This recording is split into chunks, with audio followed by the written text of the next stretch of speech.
খেরা, অনেক কিছু বলছি আমরা, কিন্তু বাসায় গিয়ে আমরা একেবারে বাঘ। মায়ের সাথে বাঘ, বাবার সাথে বাঘ, তারপর হচ্ছে স্ত্রীর সাথে বাঘ, তাই না? নিয়তের কারণে গুনাহগার হয়।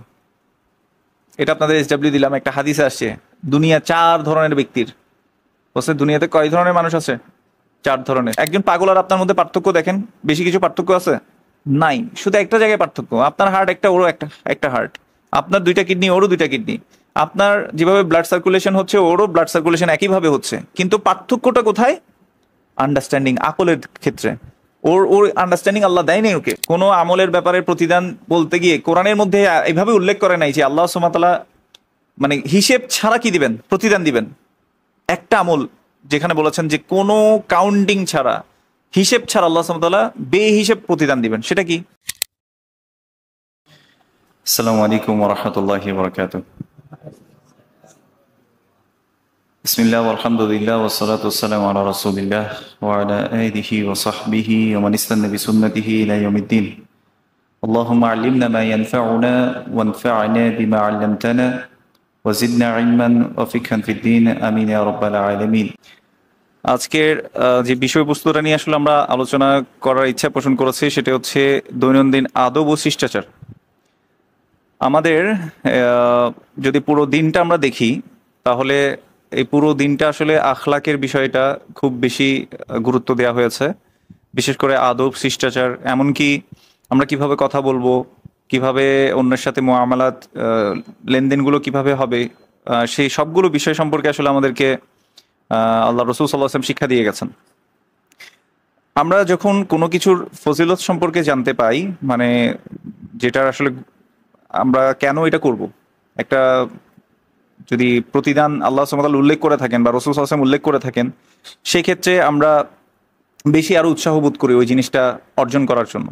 যেমন জান্নাতকে আল্লাহ সুবহানাহু ওয়া তাআলা বানিয়েছেন, এবং এটা আমাদেরকে তিনি বলেছেন যে জান্নাতে কি কি আছে না আছে, মানে জান্নাতে গেলে কি কি পাবে একজন ব্যক্তি। এটা আমাদেরকে উদ্বুদ্ধ করে যাতে আমরা জান্নাতের জন্য আরো বেশি কাজ করি আর কি। তো এখন আমরা উত্তম আখলাক, এটাকে কেন আমরা আসলে অর্জন করতে হবে?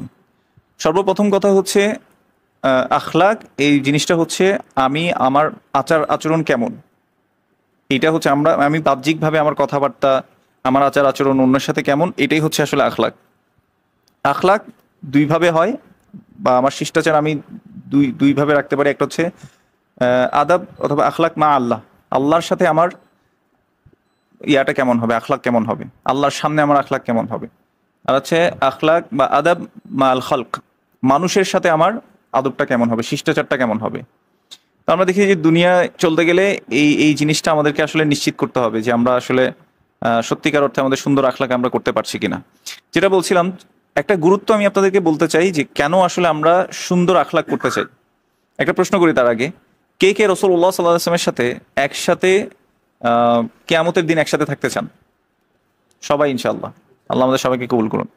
এবং কে সবচেয়ে বেশি প্রিয় মানুষ হতে চান রাসূল সাল্লাল্লাহু আলাইহি ওয়াসাল্লামের? আমরা সবাই চাই, তাই না? তো এটার জন্য কি করতে হবে? এটার জন্য আমাদেরকে উত্তম আখলাকটাকে আসলে অর্জন করতে হবে। রাসূলুল্লাহ সাল্লাল্লাহু আলাইহি ওয়াসাল্লাম বলেছেন, ইন্না মিন আহাব্বিকুম ইলাইয়া ওয়া আকরাবিকুম মিন্নি মাজলিসান ইয়াউমাল কিয়ামাহ আহসিনাকুম আখলাকা। নিশ্চয়ই তোমাদের মধ্যে আমার কাছে সবচেয়ে প্রিয়, ভালোবাসার ব্যক্তি হচ্ছে ওই ব্যক্তি এবং কিয়ামতের দিন যে মানে আমার সাথে থাকবে, আমার কাছাকাছি সবচেয়ে বেশি থাকবে, সে হচ্ছে ওই ব্যক্তি আহসিনাকুম আখলাকা, যার চরিত্র সবচেয়ে সুন্দর। তো এই হাদিসটা বর্ণনা করেছে ইমাম তিরমিজি রাহিমাহুল্লাহ, 2018 নম্বর হাদিস। কি বললাম? রাসূল সাল্লাল্লাহু আলাইহি ওয়াসাল্লাম বলেছেন যে আমার কাছে সবচেয়ে প্রিয় ব্যক্তি হচ্ছে ওই ব্যক্তি এবং কিয়ামতের দিন যে আমার সবচেয়ে কাছাকাছি থাকবে, যার চরিত্র সবচেয়ে সুন্দর। এখন আমরা কি দেখতে পাই? আমরা দেখি যে বিশেষ করে দ্বীনি ভাই এই টার্মটা শুনলে অনেকে ভয় পায় এখন। কেন বলেন তো? আমাদের মুআমালাতগুলোর কারণে, আমাদের লেনদেনগুলোর কারণে। কারণ আমরা কথা দিয়ে কথা রাখছি না, কথা ঠিকমতো পালন করছি না, কিংবা দেখা যাচ্ছে যে আমাদের আচার আচরণ সুন্দর না। দেখা গেছে আমাদের লিভাসটা চেঞ্জ হয়েছে, কিন্তু আমাদের ভিতরটা চেঞ্জ হয়নি। আমাদের যে আগের যে বিষয়গুলো আছে, জাহেলিয়াতগুলো আছে, সেগুলো আমরা অনেকটাই রেখে দিয়েছি নিজেদের মধ্যে। তো এইগুলো আমাদেরকে আসলে চেঞ্জ করতে হবে আস্তে আস্তে। আমরা ফিতনার সময় কি করণীয় সেখানে একটা হাদিস উল্লেখ করেছিলাম আপনাদের সামনে, যেটি ইমাম আবু দাউদ রাহিমাহুল্লাহ বর্ণনা করেছেন, 4800 নম্বর হাদিস। একটু খেয়াল করে দেখেন, রাসূল সাল্লাল্লাহু আলাইহি ওয়াসাল্লাম বলেছেন, আনা যাঈমুন বিবাইতিন ফি রাবাদিল জান্নাহ, আমি জান্নাতের প্রবেশদ্বারে একটা ঘরের নিশ্চয়তা দিচ্ছি ওই ব্যক্তির জন্য, লিমান তারাকাল মিরাআ ওয়া ইন কানা মুহিক্কান, সত্য হওয়া সত্ত্বেও যে ঝগড়া বিবাদ ঝগড়াঝাটিকে কি করলো, পরিত্যাগ করলো। মানে আপনি জানেন আপনি সত্য, কিন্তু আপনি দেখছেন যে এই সত্যটা প্রচার করতে গেলে বা এখন বলতে গেলে একটা কি হয়ে যেতে পারে, গন্ডগোল লেগে যেতে পারে, ঝগড়া হতে পারে, সেটা যদি আপনি পরিত্যাগ করেন, রাসূল সাল্লাল্লাহু আলাইহি ওয়াসাল্লাম বলেছেন এরকম যারা ঝগড়াকে পরিত্যাগ করার জন্য সত্য হওয়া সত্ত্বেও ঝগড়া পরিত্যাগ করলো, তার জন্য জান্নাতের প্রবেশদ্বারে আমি একটা জান্নাতের একটা ঘরের কি করলাম, নিশ্চয়তা দিচ্ছি। আমি জিম্মেদার হচ্ছি, জাইম বলতে বোঝায় মানে জিম্মেদারি নেয়া, মানে আমি জিম্মেদার হচ্ছি তার জন্য যে ঝগড়ার সময় মানে ঝগড়া হওয়ার ভয়ে সত্য হওয়া সত্ত্বেও সে ঝগড়াটাকে কি করে, পরিত্যাগ করে। এখন আমাদের সমাজে কি হয় দেখেন তো, একটু উল্টা চিত্র চিন্তা করেন।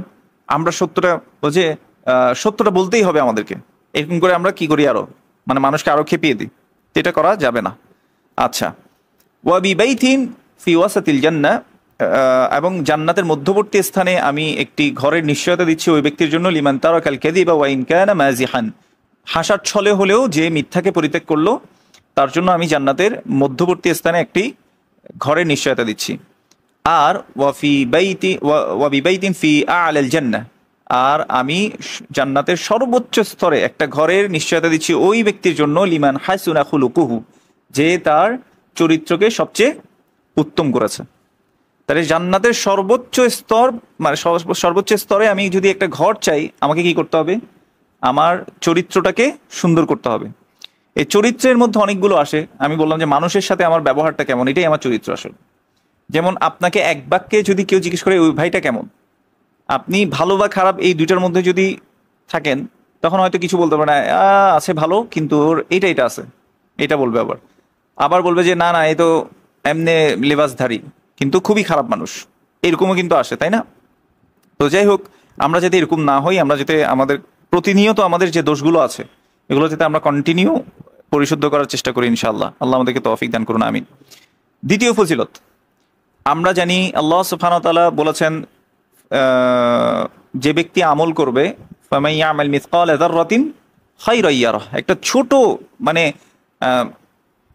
এটাকে অ্যাটম অফ মানে ওয়েট বলে আর কি, মানে এটাকে কিভাবে বুঝাবো, বালু যেমন উড়ে, যেমন রোদের আলো যেখানে পড়ছে, আপনি যখন ওখানে যদি দেখেন ওই বালুটাকে আপনি ধরতে পারেন, এটাকে বলে যাররাহ। এই এই যে রোদের মধ্যে যেই ধুলাটা উঠছে, এই ধুলাটার যে ওয়েট, এটাকে বলা হয় যাররাহ। মিসকাল যাররাতিন মানে এতটুক পরিমাণে যদি কেউ মানে ভালো কিছু করতে চায় মানে করে, সে সেদিন কিয়ামতের দিন সেটা দেখাবে। ফামান ইয়ামাল মিসকাল যাররাতিন খায়রান ইয়ারাহ ওয়া মান ইয়ামাল মিসকাল যাররাতিন শাররান ইয়ারাহ। তাহলে এই যে আমলটা দেখাবে আমাদেরকে। আবার আল্লাহ সুবহানাহু ওয়া তাআলা সূরা কারিয়ার মধ্যে কি বলেছেন, ফামান সাকুলাত মাওয়াজিনুহু ফাহুয়া ফি আইশাতির রাদিয়াহ, যার সেদিন মিজানের পাল্লা ভালো দিকটা যার ভারী হবে, সে সেদিন মানে সুখকর একটা বাসস্থানে সে থাকতে পারবে। এখন আমরা কি চাই না যে আমাদের এই ভালো দিকটা ওয়াজেন বেশি হোক? এটাকে আমরা চাই না? তো রাসূল সাল্লাল্লাহু আলাইহি ওয়াসাল্লাম কি বলেছেন দেখেন, তিনি বলেছেন, মা মিন শাইইন আসকালু ফিল মিজানি মিন হুসনিল খুলুক, এমন আর কোনো কিছু নাই যেটা মিজানের পাল্লাকে ভারী করে দেবে হুসনুল খুলুক ছাড়া, মানে সুন্দর আচরণ ছাড়া। আর এমন কিছু নাই যেটা এত বেশি কি করতে পারবে, মিজানের মানে ভালো দিকের পাল্লাটাকে ভারী করে দিতে পারবে। এবার আমরা নিজেদেরকে নিজেরা প্রশ্ন করব, এই হাদিসটা বর্ণনা করেছেন ইমাম আবু দাউদ 4799 নম্বর হাদিস। তাহলে এখানে আমরা জিজ্ঞেস করব নিজেকে যে আমরা কি এমন আখলাকের অধিকারী হতে পারছি কিনা যেটার দ্বারা আমার মিজানের পাল্লাটাকে আমি ভারী করছি, তাই না? এটা কথা কাজে সর্ব অবস্থায় হইতে হবে। রাসূল সাল্লাল্লাহু আলাইহি ওয়াসাল্লাম কি বলেছেন, যে তোমাদের মধ্যে উত্তম হচ্ছে যে তার পরিবারের কাছে উত্তম।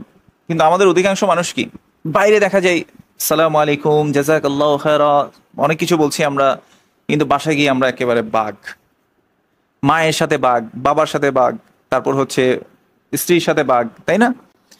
এরকম হওয়া যাবে না, দুই চরিত্রের মানুষ হওয়া যাবে না। রাসূলুল্লাহ সাল্লাল্লাহু আলাইহি ওয়াসাল্লাম কি বলেছেন দেখেন, একটু খেয়াল করে দেখেন। আমরা মনে করি যে নিফাকি শুধুমাত্র হচ্ছে ইয়া করা, কিন্তু দুই মুখওয়ালা মানুষ বা দুই মানে নিশ্চয় সবচেয়ে নিকৃষ্ট মানুষ হচ্ছে তারা যে মানুষের যুল ওয়াজহাইন, যার কাছে দুইটা কি আছে, চেহারা। মানে ইয়াতি হা উলাই বিওয়াজহিন ওয়া হা উলাই বিওয়াজহিন, কিছু মানুষের কাছে একটা ফেস নিয়ে যায়, কিছু মানুষের কাছে আরেকটা ফেস নিয়ে যায়। আপনি দেখবেন কিছু মানুষ আপনার একরকম থাকে, কিন্তু এক ধরনের মানুষের কাছে গেলে সে এক এক ধরনের চেহারা নিয়ে আসে, মানে তার চরিত্রটাকে এমনভাবে রিপ্রেজেন্ট করে যে সে এরকম।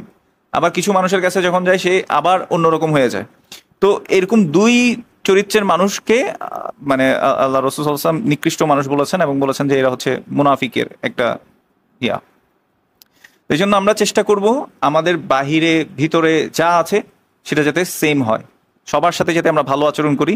এবং রাসূল সাল্লাল্লাহু আলাইহি ওয়াসাল্লাম বলেছেন যে তোমাদের মধ্যে সবচেয়ে উত্তম হচ্ছে সেই ব্যক্তি যে তার পরিবারের কাছে উত্তম। তো এই জন্য আমরা পরিবারের কাছেও উত্তম হওয়ার চেষ্টা করবো ইনশাআল্লাহ। এরপর আমরা যে জিনিসটা দেখব, এগুলো আমরা বলছি হচ্ছে কোন জিনিস মানে মানে কি, কেন আমরা ভালো আখলাকটাকে আসলে অর্জন করতে হবে। এবার চিন্তা করে দেখেন, রাসূল সাল্লাল্লাহু আলাইহি ওয়াসাল্লামকে জিজ্ঞেস করেছে, সুইলা রাসূলুল্লাহ সাল্লাল্লাহু আলাইহি ওয়াসাল্লাম আন আকসারি মা ইউদখিলুন নাস আল জান্নাহ। রাসূল সাল্লাল্লাহু আলাইহি ওয়াসাল্লামকে জিজ্ঞেস করা হচ্ছে কোন জিনিস মানুষকে সবচেয়ে বেশি জান্নাতে প্রবেশ করাবে। ফাকালা তাকওয়াল্লাহি ওয়া হুসনুল খুলুক। দুইটা গুণের কথা বললেন, তাকওয়াল্লাহ এবং হুসনুল খুলুক, আল্লাহ সম্পর্কে সচেতনতা। এটা সবচেয়ে বেশি মানুষকে কিসে প্রবেশ করাবে? জান্নাতে প্রবেশ করাবে। তাকওয়া এমন একটা জিনিস, দেখেন যার তাকওয়া বেশি তার হুসনুল খুলুক এমনি হয়ে যায়, ভালো ব্যবহার এমনি হয়ে যায়। আপনি দেখেন মানুষ রাগ করে কখন বলেন তো? যখন তার কোনো একটা জিনিস অপছন্দ হয়, তাই না? যেমন গদব, এই জিনিসটা আসে কোত্থেকে? শয়তান থেকে। তো শয়তান চাই সবসময় মানুষকে কি করিয়ে দিতে? রাগ করাতে, যে মানে রাগ করুক, কেউ একজন রাগ করুক, এটা শয়তানের সবচেয়ে বেশি চায়। এখন একটা মানুষ রাগ যদি বেশি করে, দেখেন রাসূল সাল্লাল্লাহু আলাইহি ওয়াসাল্লাম আয়েশা রাদিয়াল্লাহু আনহা বলছেন, তার যে স্ত্রী তিনি তার ব্যাপারে সার্টিফিকেট দিয়ে বলছেন কানা খুলুকুহু আল কুরআন, তার চরিত্র ছিল কি? আল কুরআন। একজন স্ত্রী, তিনি কিন্তু আবার একটা বিয়েও করেন নাই। সাধারণত পুরুষরা যদি একাধিক বিয়ে করে তখন মহিলারা কি করে? সবচেয়ে বেশি মানে জেলাস ফিল করে, এবং কিভাবে দোষ খুঁজে খুঁজে ঘুরে ঘুরে বের করা যায় সেই চিন্তায় থাকে, তাই না? কিন্তু দেখেন ওনার এতগুলো স্ত্রীর মধ্যে কেউ কোনোদিন ওনার চরিত্রের বিষয়ে কোনো একটা কথা, একটা টু শব্দ করতে পারেন। কি কি ধরনের মানে মানুষ তিনি ছিলেন, আল্লাহ সুবহানাহু ওয়া তাআলা কত উত্তম চরিত্রের মানুষ তাকে বানিয়েছেন। তো সেই রাসূলুল্লাহ সাল্লাল্লাহু আলাইহি ওয়াসাল্লাম সম্পর্কে তার স্ত্রী বলছে কানা খুলুকুহু আল কুরআন, তার চরিত্র হচ্ছে আল কুরআন, মানে কোরআন যেমন যা হতে বলেছে তিনি সম্পূর্ণই এমন একজন ব্যক্তি ছিলেন। সুবহানাল্লাহ। তো আমরা তো তার উম্মত, তো তিনি আমাদেরকে বলছে তাকওয়া আল্লাহ, মানে তাকওয়া সবচেয়ে বেশি মানুষকে কোথায় প্রবেশ করাবে? জান্নাতে। যে কথাটা বলছিলাম, দেখেন শয়তান আমাদেরকে কি করাতে চায়? রাগ করাতে চায়, তারপর হচ্ছে আমার নিজেকে উত্তম ভাবাইতে চায়। যেমন দেখেন আদম আলাইহিস সালাম ভুল করছেন, শয়তানও ভুল করছেন। আদম আলাইহিস সালাম নিজেকে ছোট করে ফেলছে, রব্বানা যালামনা আনফুসানা ওয়া ইল্লাম তাগফির লানা ওয়া তারহামনা লানাকুনান্না মিনাল খাসিরিন, এভাবে করে তিনি দোয়া করেছেন। পক্ষান্তরে শয়তান কি করেছেন? সে আল্লাহকে দোষ দিয়েছে এক, এবং নিজেকে উত্তম ভাবা শুরু করেছে। এবং শয়তানের প্রথম ক্যারেক্টারিস্টিক্স ছিল হচ্ছে কি? আনা খায়রুম মিনহু, আমি তার চেয়ে উত্তম। এই যে নিজেকে উত্তম ভাবা, এটা কিন্তু অন্তরের একটা রোগ। এটাকে বলা হয় উজবুন, মানে নিজেকে নিয়ে আত্মতুষ্টিতে ভোগা, যে আমি তো অনেক ভালো কাজ করলাম। দেখবেন আপনি যেদিন মনে করেন যে তাহাজ্জুদ পড়েছেন, আজকে ফজরের সালাতটা একেবারে জামাতের সহকারে পড়েছেন, তাকবীরাতুল উলার সাথে পড়েছেন, আপনি একদম ভাবে আছেন, এবং আপনি অন্যদেরকে চিন্তা করছেন যে ও তো তাহাজ্জুদ পড়ে না, আমি তো তাহাজ্জুদ পড়ি, আমি ওর চেয়ে ভালো। অথচ কোরআনুল কারীমে আল্লাহ সুবহানাহু ওয়া তাআলা কিছু বান্দার কথা এইভাবে বলেছেন, ওয়াল্লাযীনা ইউতুনা মা আতাউ ওয়া কুলুবুহুম ওয়াজিলা, কিছু বান্দা এমন আছে যারা আল্লাহ যা চেয়েছেন সেটা দেওয়ার পরেও তারা ভীত সন্ত্রস্ত থাকে। আয়েশা রাদিয়াল্লাহু তাআলা আনহা জিজ্ঞেস করছে, ইয়া রাসূলুল্লাহ, হে আল্লাহর রাসূল, তারা কি আহুমুল্লাযীনা ইয়াসরিকুন ওয়া ইয়াশরাবুন আল খামর, তারা কি মদ খায়, তারা কি চুরি করে? ওয়াসা লা ইয়া বিনতা সিদ্দিক হুম ইউসাল্লুন ওয়া ইউসাদ্দিকুন ওয়া ইয়াখাফুন আল্লা ইয়াকবালু মিনহুম, তারা সালাত পড়ে, সিয়াম পড়ে, তারা যাকাত দেয়, ওয়া ইয়াসুমুন ওয়া ইউসাদ্দিকুন, তারা ইয়াও দেয়, যাকাতও দেয়, সাদাকা করে, ওয়া ইয়াখাফুন আল্লা ইয়াকবালু মিনহুম, কিন্তু এটাও ভয় পায় যে তাদের কাছ থেকে কবুল হবে না। তার মানে কবুলিয়তের জন্য তারা কিসে থাকে? ভয়েও থাকে। দেখেন আমরা যখন রাগ করি তখন কি হয়? আমরা নিজেকে আসলে এক ধরনের উত্তম ভাবা শুরু করি। প্রত্যেকটা মানুষকে মনে রাখতে হবে কুল্লু বানি আদামু খাত্তা ওয়া খায়রুল খাত্তাইনা আত-তাওয়াবুন, এবং সবাই ভুলকারী, কিন্তু তাদের মধ্যে উত্তম হচ্ছে যারা বেশি তওবা করে। রাসূল সাল্লাল্লাহু আলাইহি ওয়াসাল্লামের কাছে এক যুবক এসে জিজ্ঞেস করছে, ইয়া রাসূলুল্লাহ, মানে আমাকে আপনি জিনা করার অনুমতি দিন। চিন্তা করে দেখেন, আমাদের দেশের কোনো শেখকে, কোনো একজন যুবক ছেলে, মনে করেন যে ডক্টর মনজুর আলাহি শেখ আসলেন, অথবা আবু বকর মোহাম্মদ জাকারিয়া হাফিজাউল্লাহ, ওনাকে আসলেন, আসার পর একটা মজলিসে আপনারা বসে আছেন, ওই জায়গায় মনে করেন যে একটা ছোট মানে ভাই এসে জিজ্ঞেস করলো যে মানে শেখ, মানে আপনি আমাকে একটা জেনা করার একটা ওয়ে বলে দিন, যে আমি জেনা করতে চাচ্ছি, আমি আমার শাহওয়াতকে করতে চাচ্ছি না, পারতেছি না, আপনি আমাকে জেনা করার একটা উপায় বলে দিন। আপনারা সবাই ওকে জাজ করা শুরু করবেন না?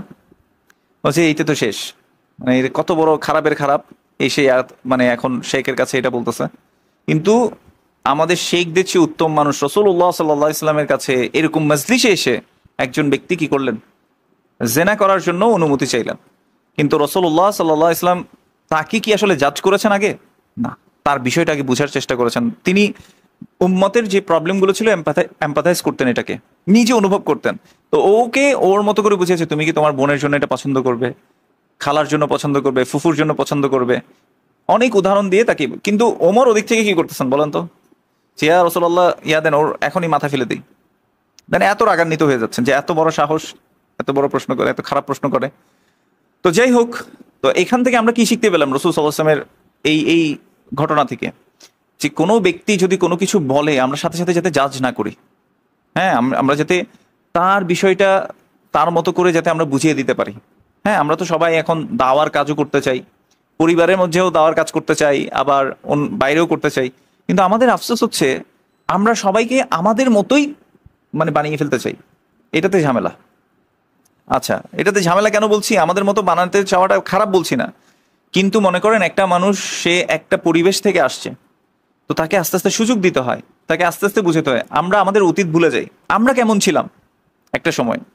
আপনি কি ছিলাম? কিছুই ছিলাম না। আমরা কি নিজেদেরকে নিজেরা হেদায়েত দিয়েছি কিনা? দেই নাই। কে দিয়েছেন আমাদেরকে? আল্লাহ।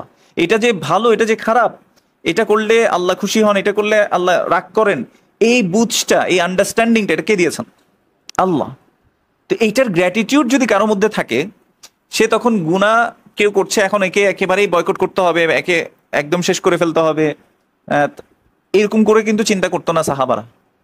তারা চিন্তা করতো কিভাবে ইসলামের দিকে আনবে। আর আমরা কিভাবে হচ্ছে, ওরা ইনক্লুড করতে চাই, তো আমরা কি করি? এক্সক্লুড করতে চাই, মানুষকে বের করে দিতে চাই, যত বেশি গণ্ডি থেকে বের করে দেওয়া যায়। তো এই ক্যারেক্টারিস্টিক্স আসলে থাকা যাবে না। মনে রাখতে হবে আমরাও একসময় কি ছিলাম? পথভ্রষ্টই ছিলাম। আল্লাহ আমাদেরকে কি করছেন? গাইড করছেন, দয়া করছেন। এখন এইটা আমরা যত বেশি নিজেকে রিমাইন্ড করাবো, তত বেশি আমরা মানুষের প্রতি কি করতে পারবো, মানে এমপ্যাথি শো করতে পারবো, সিম্প্যাথি শো করতে পারবো। তখন ওদেরকে বুঝবো যে না, ও আসলে এটা বুঝতেছে না এইভাবে।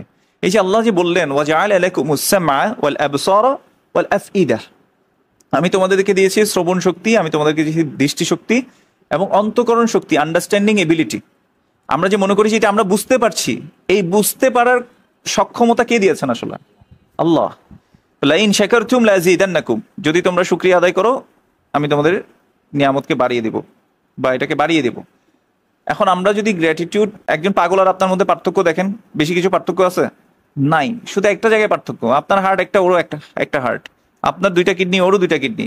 আপনার যেভাবে ব্লাড সার্কুলেশন হচ্ছে, ওরও ব্লাড সার্কুলেশন একইভাবে হচ্ছে। কিন্তু পার্থক্যটা কোথায়? আন্ডারস্ট্যান্ডিং, আকলের ক্ষেত্রে। ওর আন্ডারস্ট্যান্ডিং আল্লাহ দেয় নাই ওকে।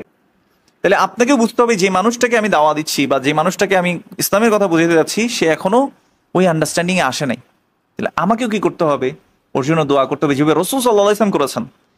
মানে আবু জাহেলের মতো একজন ব্যক্তি, যিনি রাসূল সাল্লাল্লাহু আলাইহি ওয়াসাল্লামকে কষ্ট দিতেন, ওই ব্যক্তির জন্য রাসূলুল্লাহ সাল্লাল্লাহু আলাইহি ওয়াসাল্লাম দোয়া করেছেন।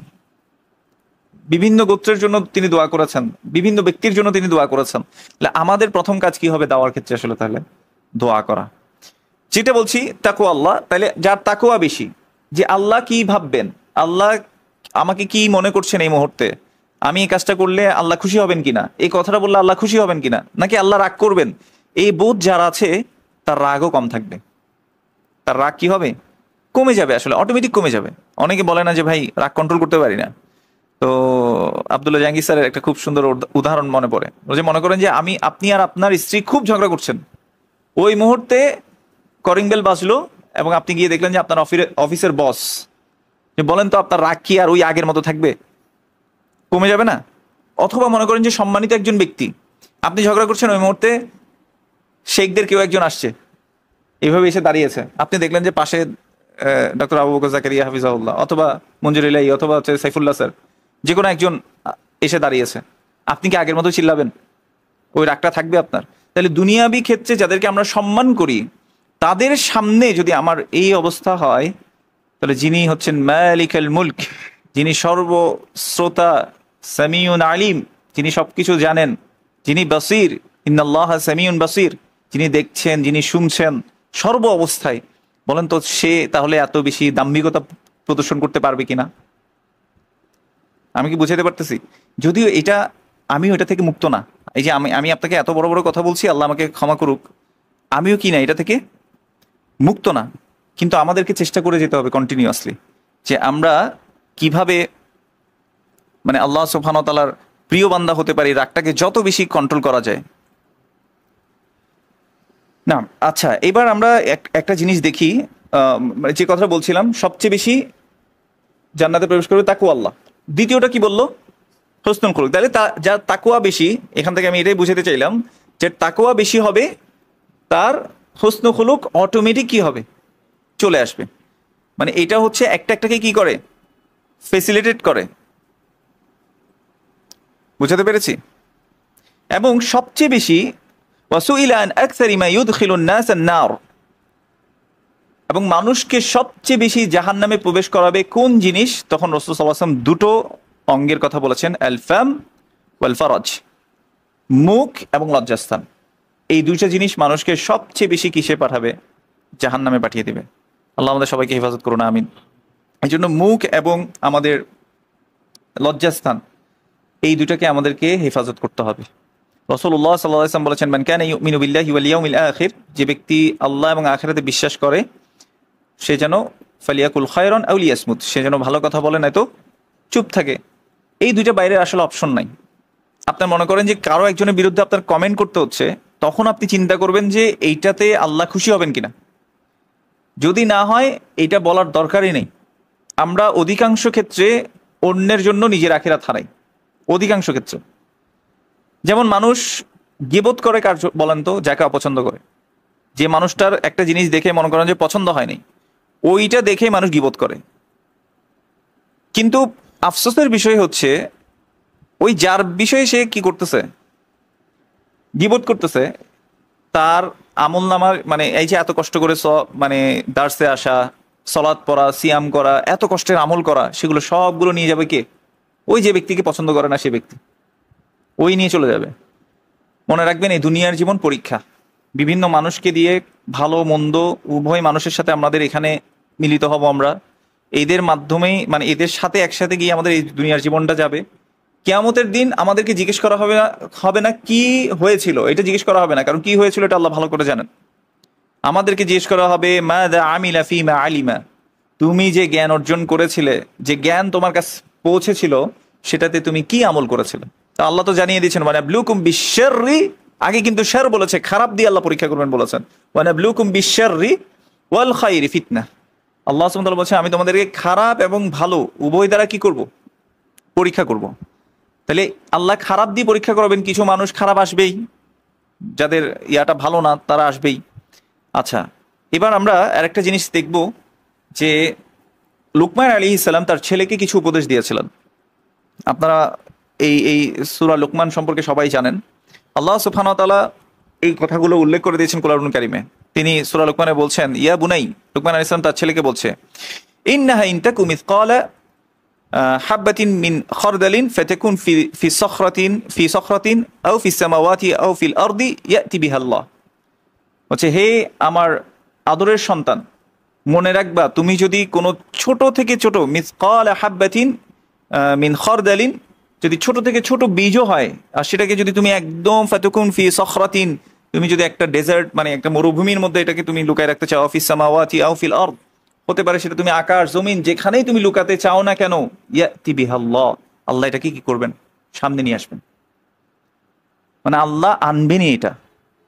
ওই যে আল্লাহ সুবহানাহু ওয়া তাআলা বলছেন না যে সকল মানুষ সেদিন তার আমলনামা দেখতে পাবে। ওয়া উদিয়াল কিতাব ফাতারাল মুজরিমুনা মুশফিকুনা মিম্মা ফিহি, মুজরিমরা সেদিন তার কিতাব দেখতে পাবে এবং দেখে দেখে বলবে মা লি হাদাল কিতাব লা ইউগাদিরু সগীরাতান ওয়ালা কাবীরাতান ইল্লা আহসাহা, যেটা এমন মানে কি আশ্চর্য একটা কিতাব, এত ছোট থেকে ছোট জিনিস সবকিছু এটার মধ্যে লিপিবদ্ধ আছে, এভাবে করে দেখিয়ে দিবে।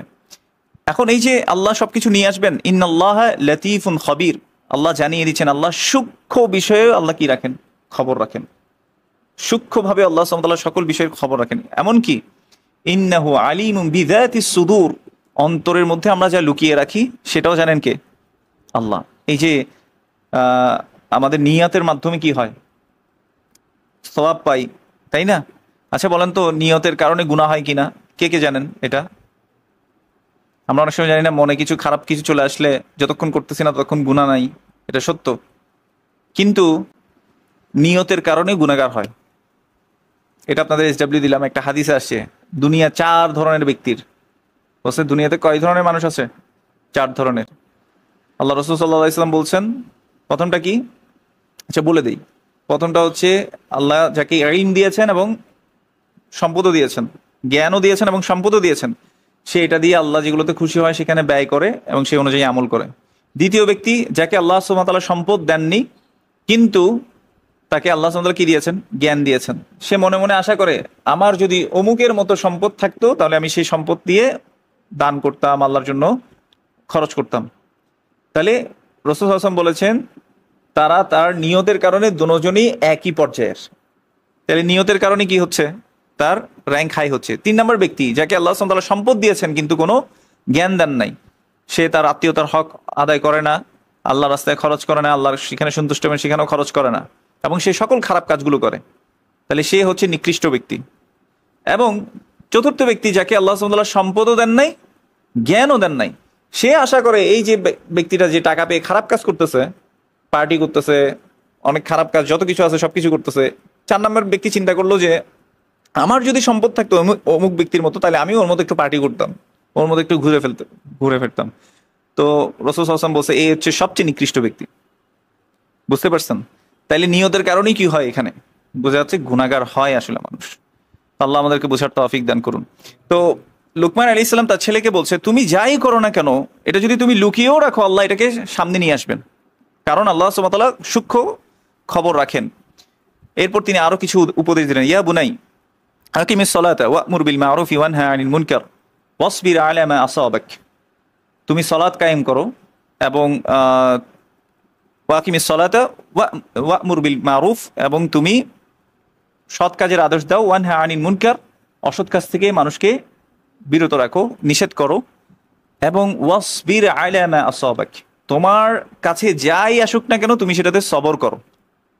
কারণ আমার কাছে যাই আসবে না কেন সবকিছু আমার পছন্দনীয় হবে না, মাঝে মাঝে অপছন্দনীয় বিষয় আসবে, কিন্তু আমাকে সবর করতে হবে। তিনি বলেছেন ওয়াসবির আলা মা আসাবাক ইন্না যালিকা মিন আজমিল উমুর, এটা অনেক বড় একটা বিশাল একটা বিষয় যে তুমি তোমার কাছে যাই আসছে না কেন তুমি সবর করছো। সবর মানে কি?